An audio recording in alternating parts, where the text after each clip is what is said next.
পরিপূর্ণ থাকবে। উভয়ের সাথে কথা বলে আমরা নদিয়া জেলার ক্ষেত্রে পদক্ষেপ গ্রহণ করব। এই থেকে মুকুলদার কাছে আমি ছিলাম। মুকুলদা কাছে থাকাকালীন বিভিন্ন ইতিহাসের আমি সাক্ষী। একটা সময়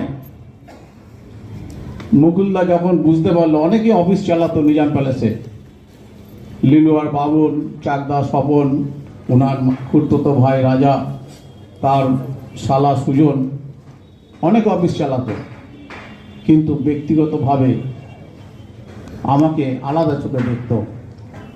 নিবিড়ে যখন সমস্ত জায়গায় যেতাম, বামফ্রন্টের সেই লড়াই খুনোখুনি, কেশপুর গড়বেতা থেকে, ভরসা করতো শিশির তুই আমার সঙ্গ ছাড়বি না, যে যেখানে থাকুক আমাকে গাড়ি থেকে নামতে দিত না, পাশাপাশি থাকতাম। এই করতে করতে এমন একটা সময় আসলো, বলতো শিশির দুঃখের কথা কাউকে বলতো না, বাইরে বাড়িতেও বলতো না, শুধু একটা কথাই বলতো, আমার প্রকৃত ভাই নেই, সবাই আমার কর্মী, সবাই আমার সাংগঠনিক সাথী, কিন্তু প্রকৃত ভাই নেই, তুই আমায় কোনোদিন ছেড়ে যাস না। এ জগৎ থেকে ছেড়ে চলে গেলেন বিভিন্ন স্মৃতি সকলের মনে গেঁথে রেখে। রাজনীতিটা করার সুযোগ পেয়েছিলাম এবং আমাদের সঙ্গে একটা পারিবারিক সম্পর্ক ছিল।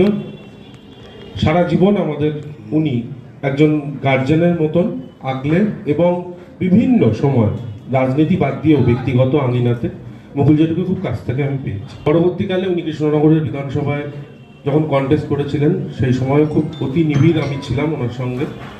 পর তো উনি অসুস্থ হয়ে যান। আমরা কাউন্সিলর নির্বাচিত হওয়ার পর যেটুকু যা সুযোগ সুবিধা আমরা চেয়েছি, চেষ্টা করেছেন উনি বা ওনার পুত্র হাপুনদা আমাদের সেটুকু দেয়া। তো আজকে একটা অপূরণীয় ক্ষতি। এখানে এলে আমার বাড়িতে উনি বলতেন, মায়ের কাছে খেতেন এবং আমাদের বাড়িতে অনেকবার মুকুল জেঠু এবং জেঠিমা হাপুনদা সবাই খাওয়া দাওয়া, ওঠা বসা, আমার দিদির বিয়ে, হাপুনদার বিয়ে, সমস্ত অনুষ্ঠানে অত্যন্ত নিবিড়ভাবে থাকতাম।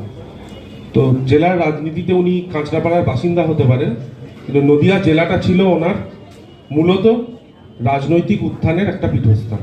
ওনার হাত ধরে আজকে কৃষ্ণনগর পৌরসভা, রানাঘাট পৌরসভা, শান্তিপুর, বিননগর মিউনিসিপ্যালিটি, ব্লক, বিভিন্ন একের পর এক তৃণমূলের যে জয়যাত্রা এবং প্রথম বিরোধী দলনেতা হিসেবে চঞ্চল দেবনাথ, তার পরবর্তীতে সভাধিপতি আমরা প্রথম পেয়েছিলাম ওনার হাত ধরে। তৃণমূল কংগ্রেসের এই যে শক্তি বৃদ্ধি গোটা বাংলার সাথে আজকে নদিয়া জেলায় আমরা মুকুল জেঠুর নেতৃত্বে কিন্তু পেয়েছিলাম। যে দল তিনি একজন সেনাপতি হিসাবে সারা পশ্চিমবঙ্গে তার সংগঠনটা ছড়িয়ে দিয়েছে, তাকে আমি প্রণাম এবং শ্রদ্ধা জানিয়ে আমার এই ক্ষুদ্র বক্তব্য শেষ করছি।